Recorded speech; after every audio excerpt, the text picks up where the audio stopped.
I believe there are two primary reasons that God chose to reveal himself primarily through stories. The first reason is the two things that we just talked about, that we all live as a part of a story, but want to be a part of a different or a better story. And so what God has done is by giving us a story, he has given us a new and better story, which we can orient our lives to.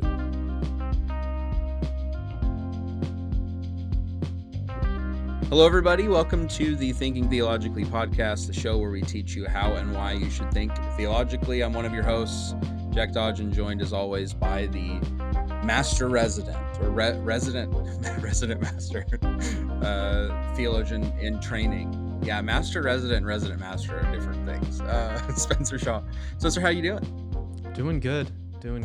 It's good to be back. We're kind of back in a little bit of a schedule now, like me and you doing, because we took the break for the holidays and interviews in there, so we're kind of getting back to a little bit of normalcy, which enough so that we're discussing like what more things we can do, which is always dangerous territory of like, how can we add more things to balance with everything else? However, because we're not doing enough. We don't have enough to do.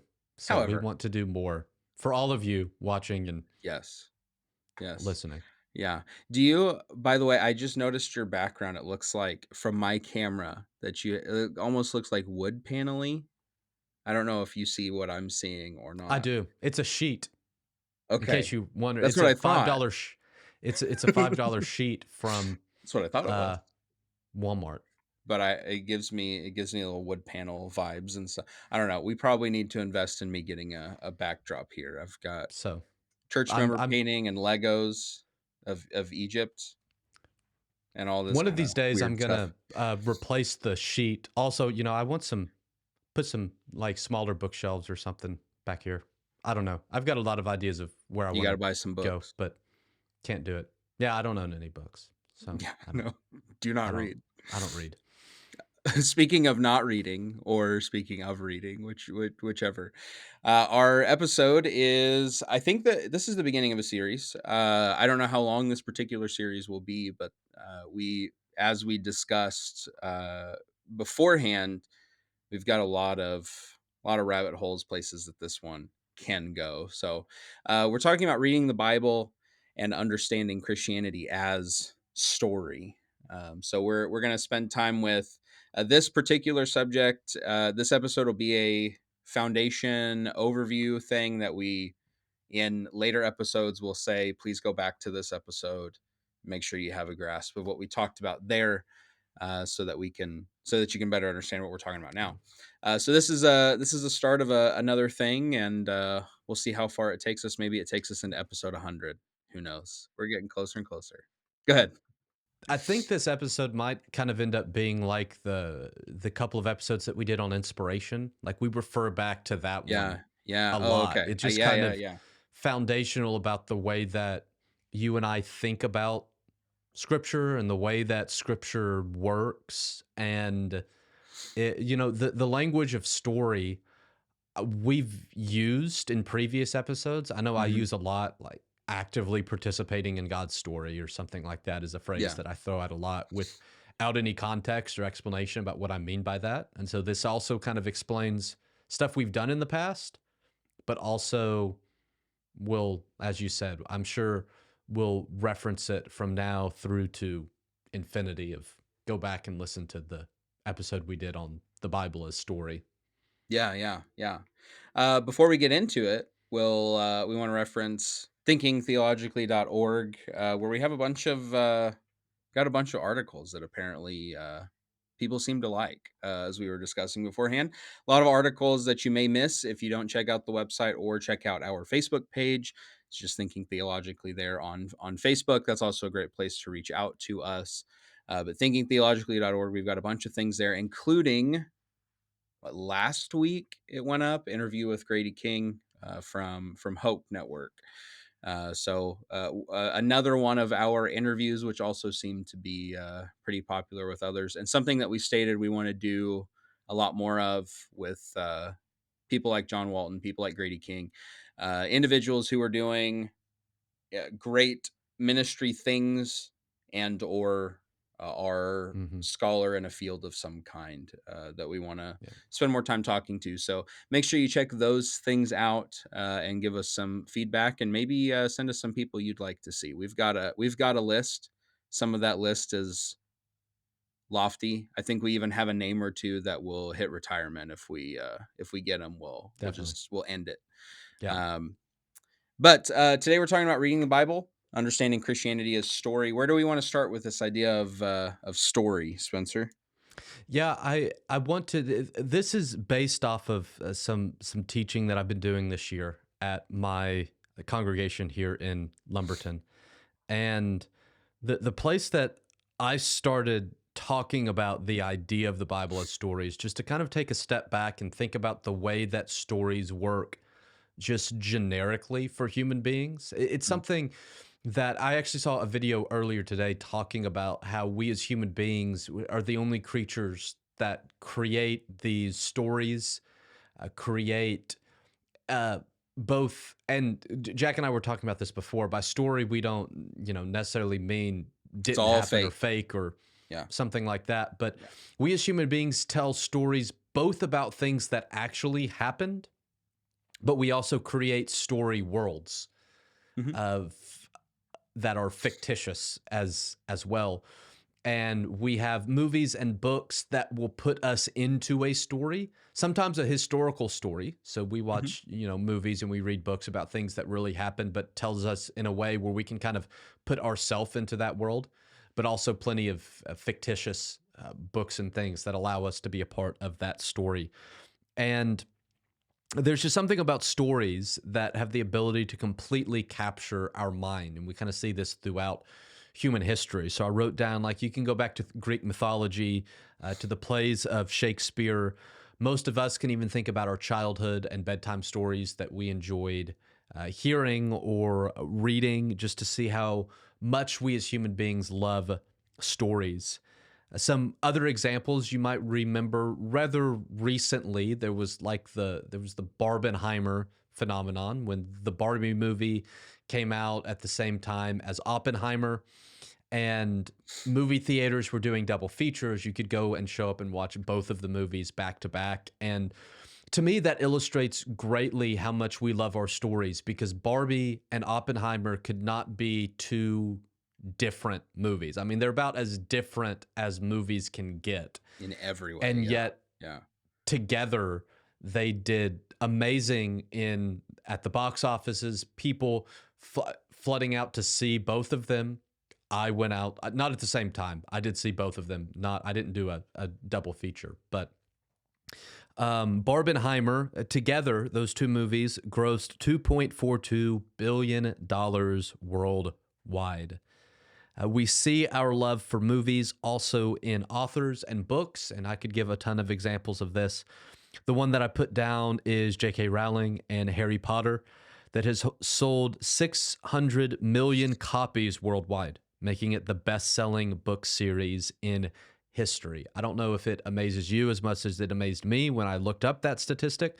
600 million copies worldwide. It has been translated into 85 different languages, and it is the reason that J.K. Rowling has a net worth of over $1 billion. Crazy. We love our stories. Stories are powerful. They have the ability, as I said, to completely capture our mind. And I think that the reason that stories are so powerful is because of two different things. The first reason that I think stories are powerful is because we all live as part of a story. Every single one of us has a story that we tell about ourselves that governs the way that we live. So I want to give you just a couple of examples about how our personal stories work in this way. So all of us have a story that we tell about ourselves. It governs the way that we think, the way that we live, the way that we interact with other people. So, for example, all of our stories have characters in them. So we're all characters in our own story. What do we believe about ourselves? How do we see ourselves? What do we believe we are capable of? That's how we tell the story about ourselves. All of our stories have protagonists, so the good people. Maybe in your story, it's your parents, your spouse, children, siblings. We can even begin, though, to expand out the protagonists in our stories to those outside of our immediate circle. So we have businesses and products and restaurants that you could kind of lump into the protagonist story that we love and that we want to support. We can think politically. We have countries, we have politicians, we have political parties that are the protagonists in our story that we believe are doing good things, that we want to support, that we want to see them implement this policy or that policy. But on the flip side, also in the stories that we tell about ourselves, there are antagonists in our stories. There are people that we don't like. There are people that have harmed us or mistreated us. Maybe it's our boss at work or somebody like that. We have, again, businesses, products, countries, political parties, politicians, restaurants, all these things that we could also consider antagonists. We don't like them. They're the bad guys in our story. We got food poisoning at this restaurant. We're never going back again. That could kind of lump into the antagonist in our story. We don't want to have anything to do with that restaurant. We've got a political party or a politician. We don't like their policies. We don't like what they stand for. We don't like the things that they're wanting to do in the world. So they kind of become our antagonist. We almost see them as the enemy. That's who we want to fight against. So all of the stories that we tell about ourselves and the world around us, they include characters, ourselves, the protagonist, the antagonist. They also all have a plot.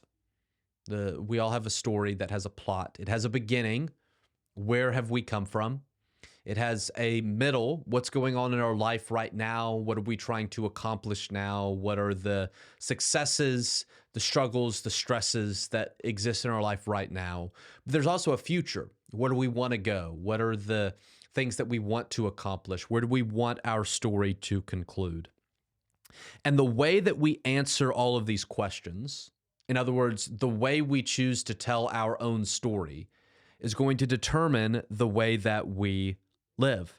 So, for example, what we believe about ourselves determines how we live. If we have a positive view of ourself, it's going to cause us to do certain things, versus if we have a very negative self-image, it's going to lead us to do other things. How we view other people is going to determine the way that we live. Who we view as protagonists, those are going to be the people that we surround ourselves with, the restaurants that we go to, the parties that we vote for. And as Paul says, bad company corrupts good morals. The kind of people that we become is determined by those who we surround ourselves with. And we surround ourselves with those who we consider to be protagonists in our story. So the way we tell our story is going to determine who we surround ourselves with, and is ultimately going to determine the people that we become. Where we have come from. So especially childhood experiences during our formative years determine in many ways the kind of people that we become, but also where we want to go. What do we want to accomplish? Where do we want to end up is going to determine the things that we do now. So in other words, the story that we tell about ourselves, the story that we live in, is going to determine how we live our lives. And so the first reason that stories are important is because we all live as a part of a story. But I think second and connected to that is that we all desire to be a part of a different or a better story. I would argue that most, if not all, people are not content with the story that they live in. Sometimes this is on a large scale. They don't like most of the things about their life. Sometimes it is on a smaller scale. They don't like just certain small things about their life that they would tweak or change, something they wish they had or they didn't have. I mean, I think that if you went out on the street and interviewed 100 people and said, is there anything about your life that you would change? 100 of 100 people would have at least one thing about their life that they would change. So not only do we all live as a part of a story, but we all desire to be a part of a different or better story that relates, for example, to the characters in our story. Some of us have a low self image and we wish to have a better view of ourselves.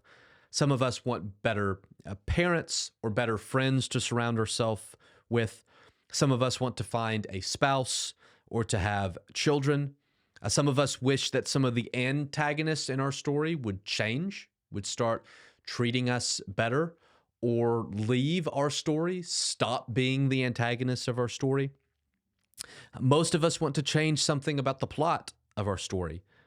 Some of us have trauma from where we came from that we wish we could get rid of or at least figure out how to manage in a healthy way.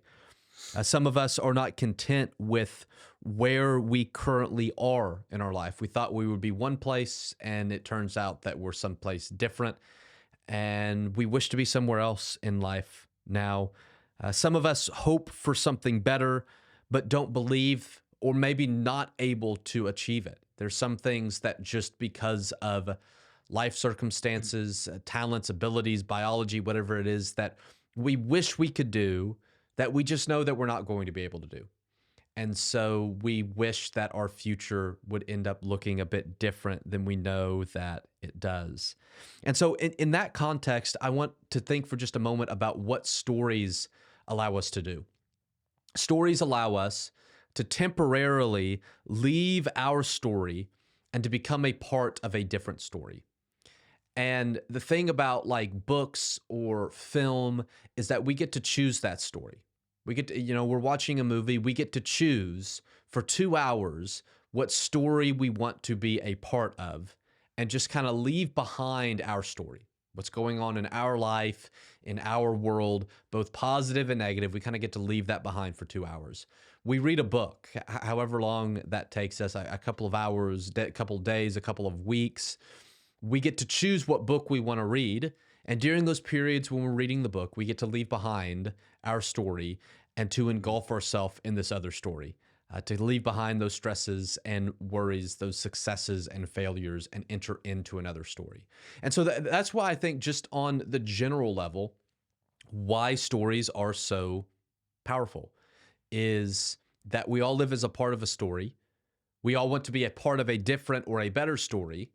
And the stories that we choose to watch or to read or to listen to become our way of escape for a couple of minutes, to a couple of hours, to a couple of days, just escape our own story and enter into another one.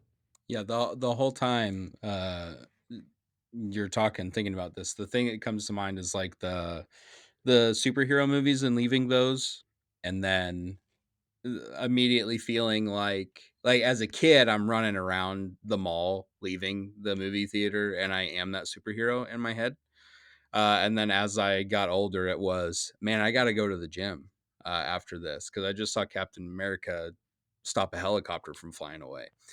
So there's just there wasn't helping it. It was, I was there, for some amount of time, and just seeing this, being the hero in that story, and then thinking about what that looks like here. And some of the best ideas people have come from putting themselves somewhere else, coming back and going, wait a minute, we could do something like this here and in the real world. And it changes their actual lived story and all of this.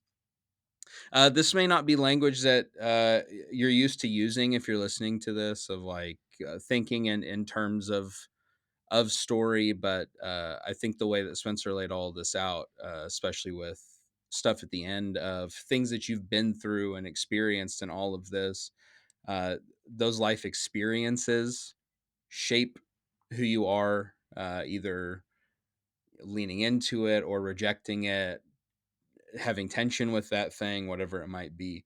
So it's a true thing, even if you don't think in that lens necessarily.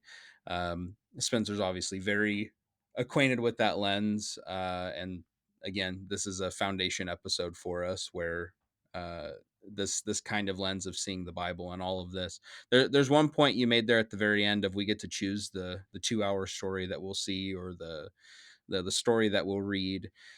And so now we shift into what you have here is God's story, and there is a there's similarity but difference in the sense of God inviting us to be a part of that story and saying, hey, you don't get to quite pick the story, however I want you to be part of this thing, and you're going to have decisions and a lot of things involved, but you get to be this force within the story and all this. So I think you're going to expand on that here and here as we get into God's story. So how do you translate what we talked about out here into now seeing God's story like that?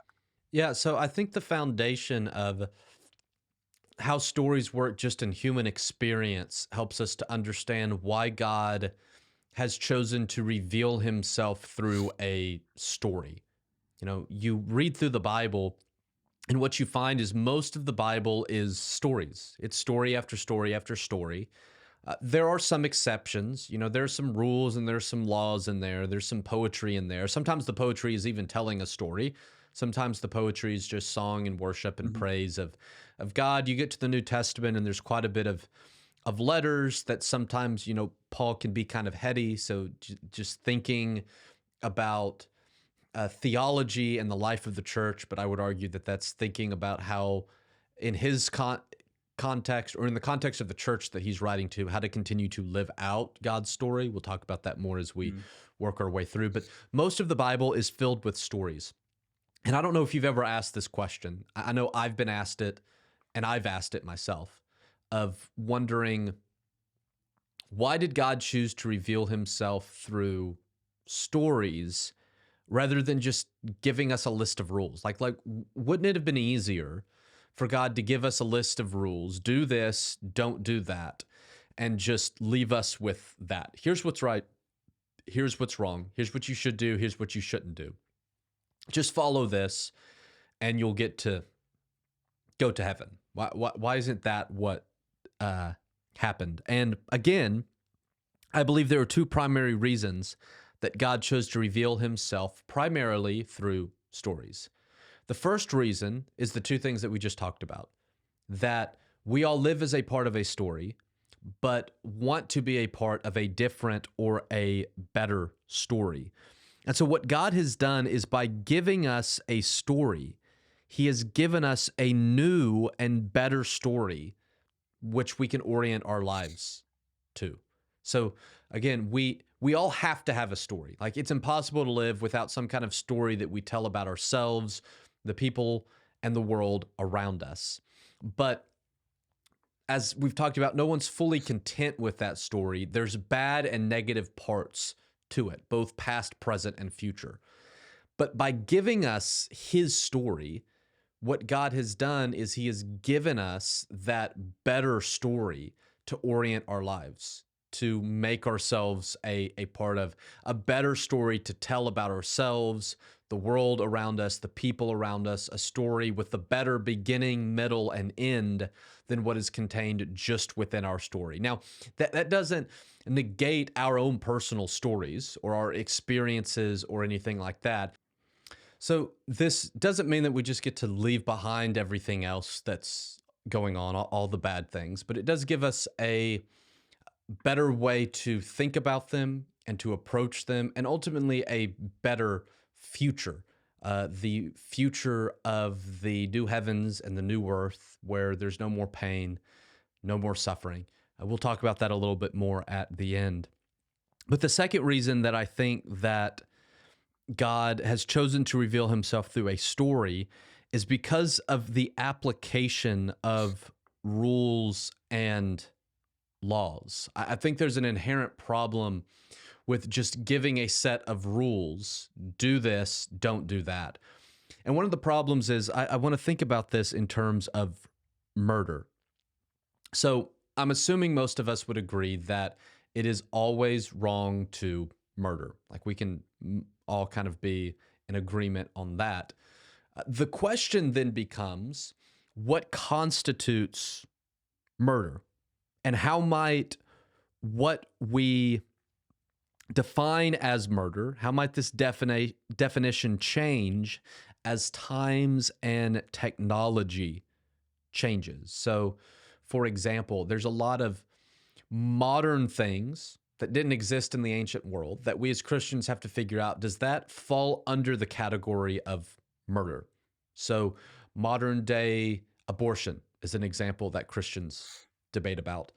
Some forms of modern contraception, Christians debate about whether or not that constitutes abortion, which then would, for some, fall into that category of murder.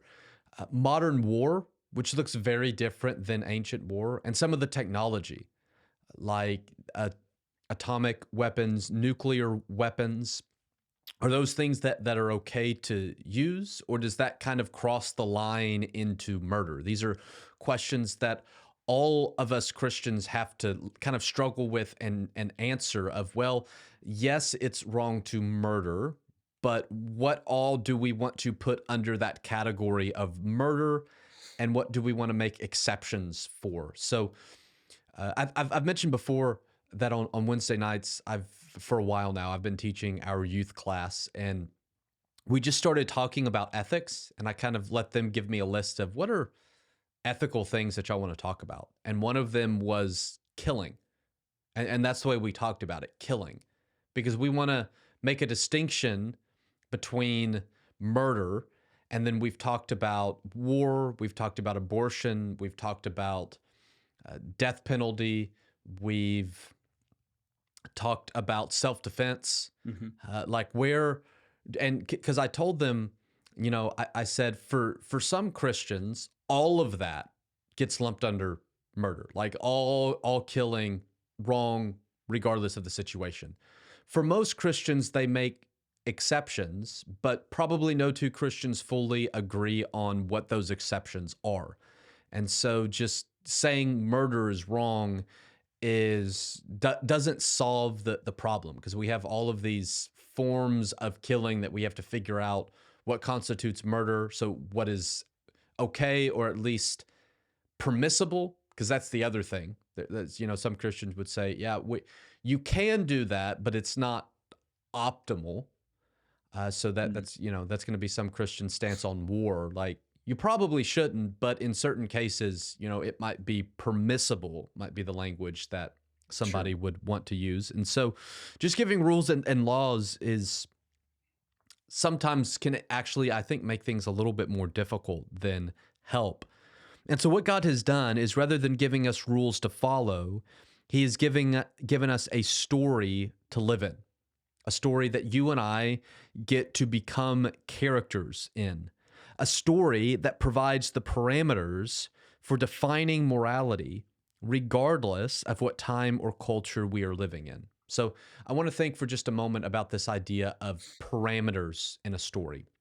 And the way I like to illustrate it is to think of the Harry Potter story. There's a Harry Potter universe. There exists magic and wizards and wands and all these kinds of things that are permissible in the Harry Potter universe. Now, we would find it strange if Ron showed up to a wizarding duel and instead of pulling out a wand, pulls out a lightsaber. That would be strange, because that doesn't fit within the parameters of the Harry Potter universe. That's something that exists within the parameters of the Star Wars universe. It's in the wrong universe.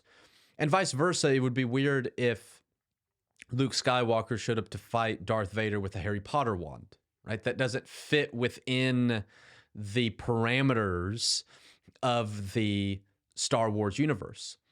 And so one of the ways that stories work is there are parameters to the story. What is permissible, what is acceptable, and what is not. Another way to think about this in the real world is to think about it in terms of miracles. So for most Christians, the story we tell about the world that includes a God that is not only beyond our world, but the creator of the world, the parameters allow for miracles, for God to do things that are beyond human logic or beyond the laws of science, things that we cannot explain. But for someone who's an atheist, that story that doesn't include the character of a God, it the parameters do not allow for miracles. And so the way that we look at events in the world, the way that we interact and live in the world is going to be determined by the parameters of the story that we tell.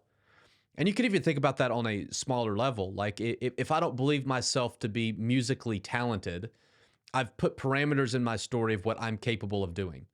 And so I'm not going to try to play the piano or the guitar or something like that because that doesn't fit in the parameters of the story that I'm telling. And I hope that makes sense. So, what God has done by giving us a story is this story has parameters in it. What is acceptable and what is not in this story? What is should be in the story and what would be out of place, like the lightsaber in a Harry Potter scene. And when we begin to tell God's story and to live within that story, we're living within that parameters. And so we can look at something and when we're trying to figure out morality, we can say, okay, does this fit within the parameters of God's story? Is this something that fits or is this something that would be out of place? And there are some things that are obvious, right? So walking down the street and hitting somebody over the head for absolutely no reason. Mm. m- I would say all Christians are on board with that is out of place in God's story. That doesn't fit in the story. There are other things that are more complicated, like some of the things that I've mentioned. You think of all of killing, all the different forms of killing. What is acceptable in this story? What is not? What would be out of place? But my point is that it's a whole lot easier, I think, to answer those moral queries by being given a story with parameters and asking what fits in this story versus just being given a list of rules and kind of told, go figure out the application to these rules yourself. And so that's the second reason that I think God gave us a story is it helps us to ask particularly moral questions about what does it mean to live a good, righteous life? What does it mean to follow God and to follow Jesus? Well, it means to live in a way that fits within this story world, so to speak, that God has created through the stories that exist in the Bible. And we'll kind of get to the way that that works here in a moment. So I've been Brandon Sanderson, popular author right now, or the last few years or so, and he's doing a lecture series at BYU on writing and all of that stuff, and posting them online. And there was one where he talked about character and character arcs and all those things, and talked about external forces and other things, putting them in situations with others that might be opposed to them, where they have to the dial starts moving for them in a different direction. And I bring that up because of the word orienting our lives. It's the phrase that you used a second ago under that first point. That's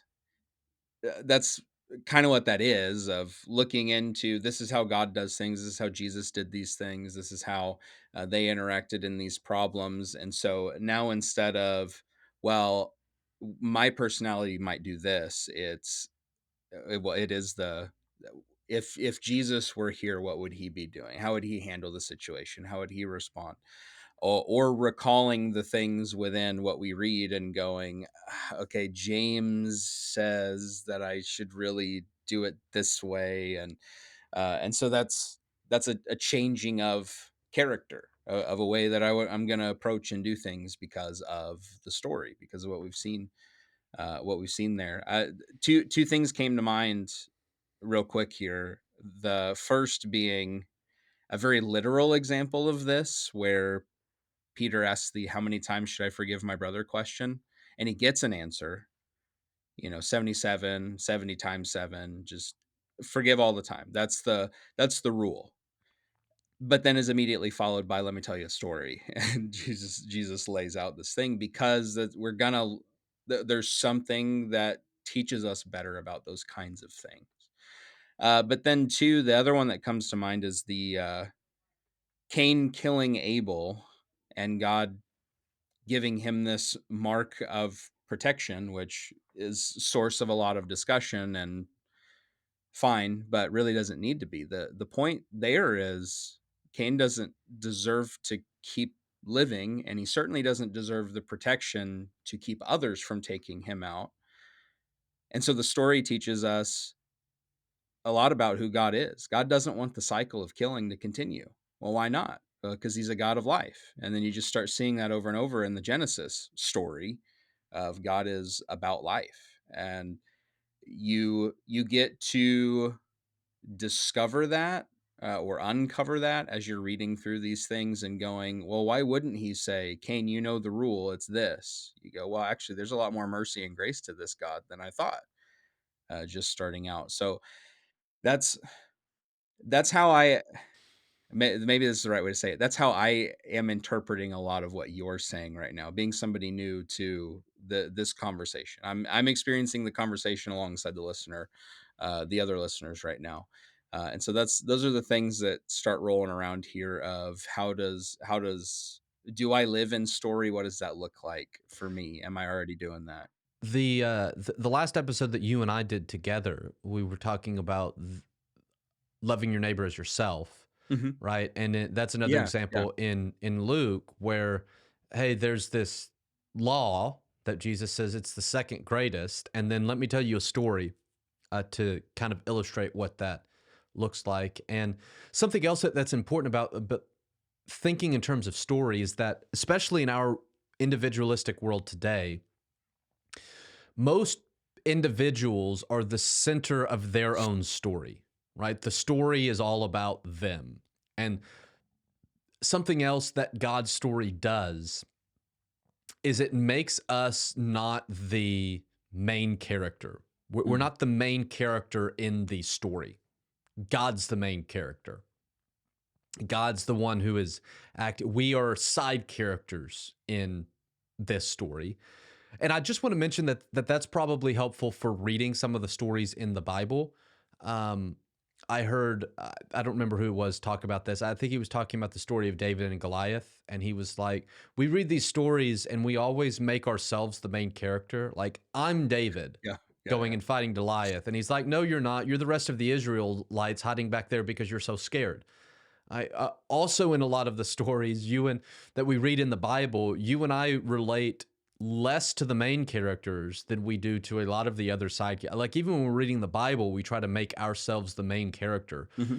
in the way that we apply things. And I've had to point that out in sermons that I've done before of like, it works out a little bit different for you and I most of the time because we're not always the like the main character in the stories that the Bible tell, but we're definitely not the main character in our own story, which is why I'm actually preaching on that come this Sunday because we're looking at Joshua preparing and leading Israel into the promised land. And one of the things he does is, there's a lot of reminders about being obedient, be strong and courageous, follow the law, God's going before you, uh, reminder of the Exodus, all of that stuff. Well, why? I would argue because Israel needs to remember what story they're a part of. It's not their story, it's God's story. That's the story that they're a part of. And they're living out this story by going and conquering the promised land. And so a lot of these reminders is, and why Israel throughout their history is reminded of the Exodus, it's remember Hmm. the story. And most particularly, I think it's not your story, it's God's story. You're just a character in a bigger story, which kind of transitions us into thinking about these stories in the Bible, that God Yeah. in the Bible doesn't reveal himself just through multiple stories that are scattered throughout the Bible. But we would also want to say that the Bible is one unified story. I would put maybe an asterisk next to unified because it's telling one story in terms of the story of God, but there's different ways to think about and present aspects of the story. And I'll talk about that more in a minute. But we need to think about the Bible stories. So the story of Adam and Eve and Noah and the flood and David and Goliath, the stories about Jesus, are stories within a story. The Bible is telling one story, the story of God, that I would say is a story that moves from creation to new creation in light of the cross. Jesus is the central figure of this story. But it tells this overarching story by telling a bunch of smaller stories, right? So you read through the Bible and you see that it is filled with small stories that are written by different authors with different perspectives, different understandings, and different contributions to the story. And I want us to kind of sit with this idea for just a minute. The way that I like to think about the different authors in the Bible and the different stories scattered throughout the Bible is to think about all of the authors as witnesses to God's story by witnessing to their experience of God's activity with creation. I think that's what God's story is. It is the story of God's interactions with and intentions for his creation. So, what's going on there, I think, is that the different authors have experienced God in certain ways, in the way that God is interacting with his world. And so they then write these stories to witness to their experience of God. And I think witness is important because what a witness is they have experienced something and they're telling the story of their experience. And that's the way that I like to think of these stories in the Bible. That's the way the entire Old Testament works. The entire Old Testament is the witness of Israel's experience of God, of Israel's relationship with God. Now, what that means is that different authors, as they try to describe their story, are going to do so first off in different ways. So like, was David a good king or David a bad king? Well, it depends on if you're reading Chronicles or Samuel. And the important thing, and we've talked about this before, and I've gotten some pushback for this, but I honestly believe if you put the different authors in a room, they would argue with each other about was David a good king or a bad, like they wouldn't be like, well, that's just the way that I view it, but you're also, no, that they would have strong opinions, partly because of their experience, right? The experience of some with the kingdom was positive. For others, it was terrible. Like the whole idea of a kingdom and a king and all that was not a very good experience. And so two people are going to witness to how they're experiencing God in different ways. And so it allows for some of the diversity that we find in the Bible. The same thing with the Gospels is they're all telling the stories about Jesus, but different people are going to understand and witness to their story in different ways. But the other thing that I think it allows for, and Jack and I were talking about this beforehand, is that it allows for us to situate these stories in their historical context. So if I was witnessing to my experience of God, not only am I limited by the times and culture that I'm living in, but what God is doing is in this time and in this culture. And so God doing the same thing might look very different at a different time or in a different culture. And so the way that I witness to my experience of God is to an extent to be cultural. And I mentioned that, Jack, that this is how I handle the kind of war and violent texts in the Old Testament. I've talked about this to my congregation, that these texts bother me when God has Israel go in and wipe out every man, woman, child, animal. And I think they should bother us. I know a lot of people say, well, it's God and God can do what God wants. I mean, technically that's true, but if you really sit and think about it, it doesn't really help you sleep at night with these texts, just saying that. Like we, as human beings, typically need a bit more of an explanation. And so the way that I deal with them is first to say that I don't know what's going on, partly because of what we talked about. I'm not there. It was a different time. It was a different culture. But one thing that I do know is that in the time and culture when these authors are speaking of their experience of God, is that it's a culture where everyone viewed their god or their gods as warrior gods. Like they were warriors who went out to battle and conquered other gods and helped them to conquer other kingdoms. And so, in my mind, it makes perfect sense that Israel, in their world, as they're trying to explain their experience of God, would do so with the images they have available to them, which were primarily images of a warrior God. It's also noteworthy that God tries to counteract some of those images in the Old Testament, tries to give Israel new and better images to use than him being as a warrior God, which we see uh, scattered throughout the Old Testament. But also, we should expect Israel to use some of the images that are available to them. And I guess that's another point that I would want to make is that our witness is always going to come up short. We're never going to have the words or the story, or the illustration to perfectly explain our experience of God. God is also so far beyond us that even we don't fully understand what it is that we're experiencing or what it is that's going on. So at the end of the day, we have to use the best words, the best images that we have available to us to explain what God is doing in our midst. And so again, I think about some of those war texts, and I just think like that's Israel's best way in their culture to explain their experience of God, which is also going to leave you and me short of being of just having to say we're never going to fully understand what's going on there because it was a different time, it was a different culture, and it's also things that kind of go beyond our human ability to fully understand and fathom what it is we're experiencing when God does things in our midst. But I think that that's the best way for us to begin to think about how these smaller stories work within the overarching story of God, because Mm.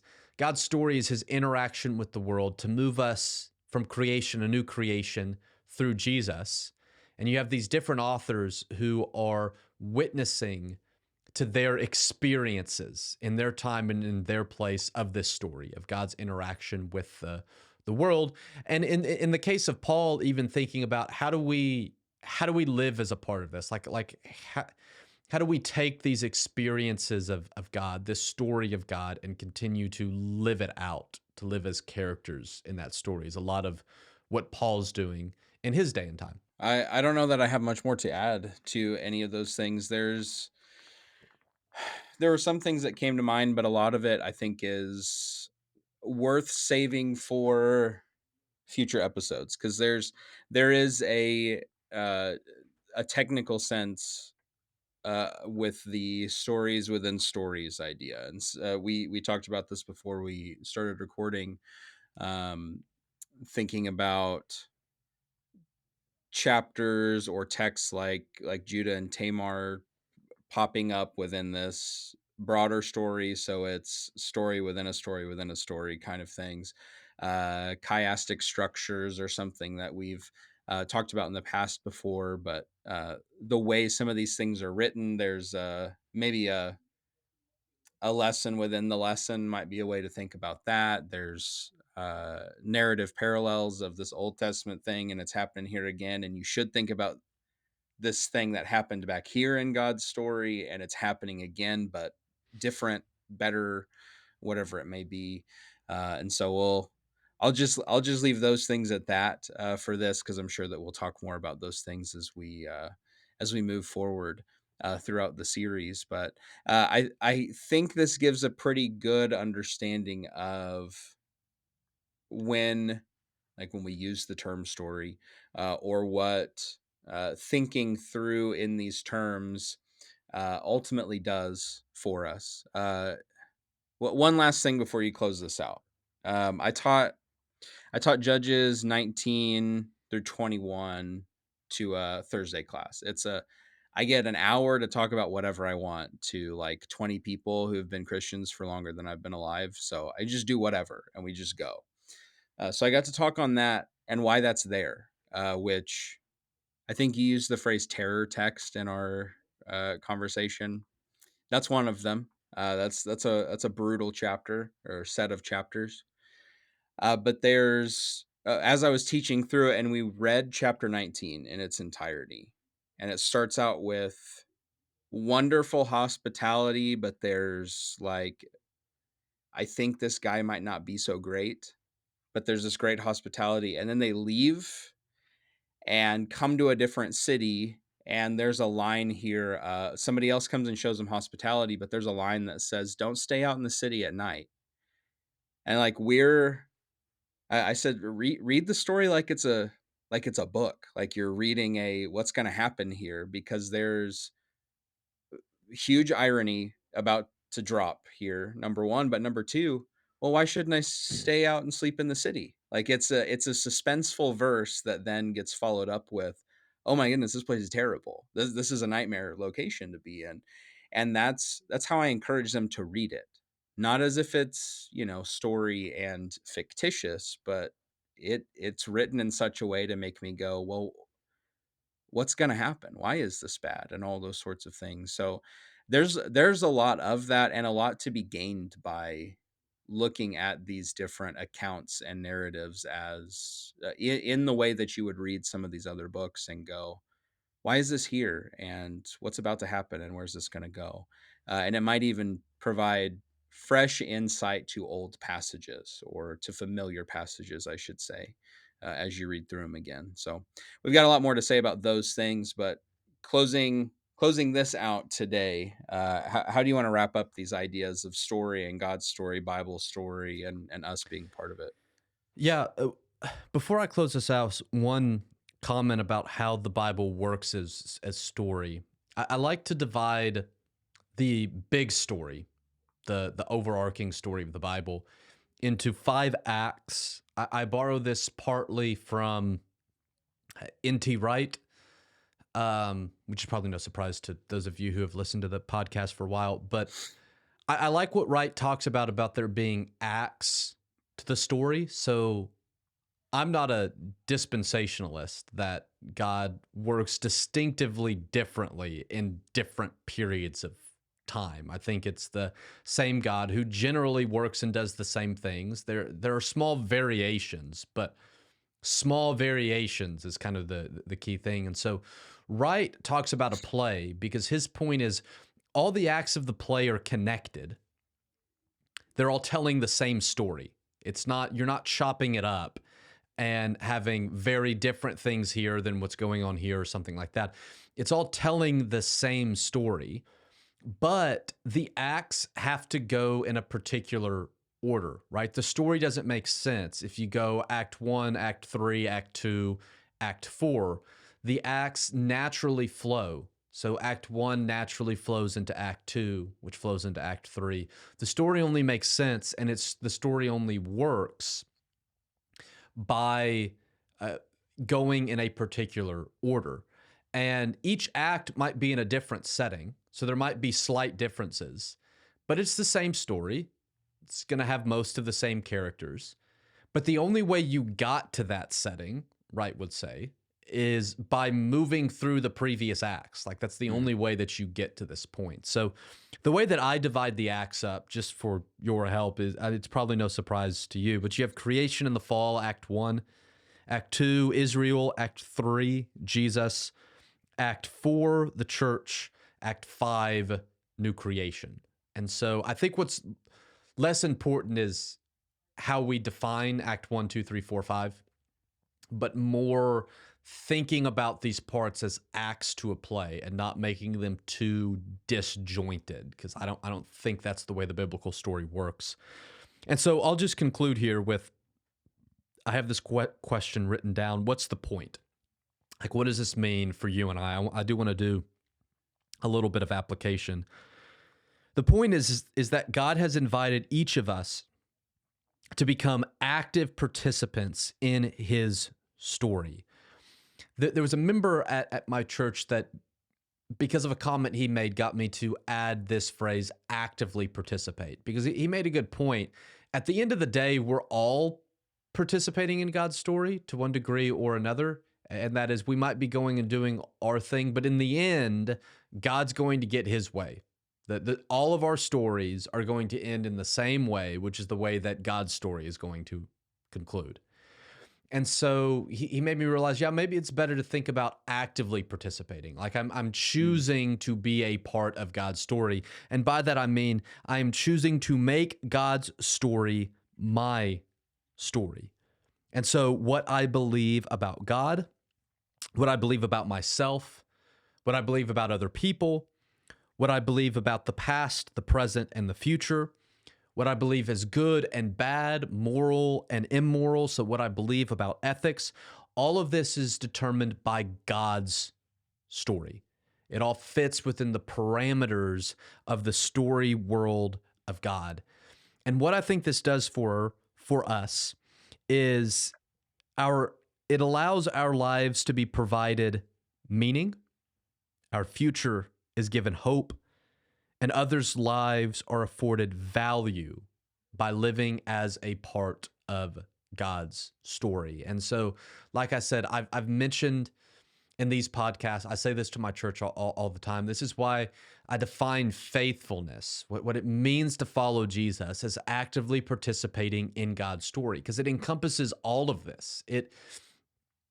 As we talked about, it allows me to think within the story world of God, which impacts the way I see myself and God and other people, the way I think about the past, present, and future, what I believe is good, what I believe is bad, both moral and immoral. All of that gets defined by this story of God, by what God has done, is doing, and will do in the creation and in relation to us and that which he has created, which is just, I think, the whole point of what it means to follow after Jesus, who is at the center of this story. Well, there you go. This is the start of a bunch of other conversations we'll have in the same vein as this particular subject here. So we want to encourage you to check those out. Thinkingtheologically.org, not just for those, but for interviews and articles that we have going on, and any potential new stuff that may be coming your way as part of our trying to do way too much with our week to week ministry and stuff. But it's fun and we enjoy it, and thankful that you tune into these whenever they go up. So we'll look forward to joining you for more conversations. I'm Jack, and that's Spencer. We'll see you next time.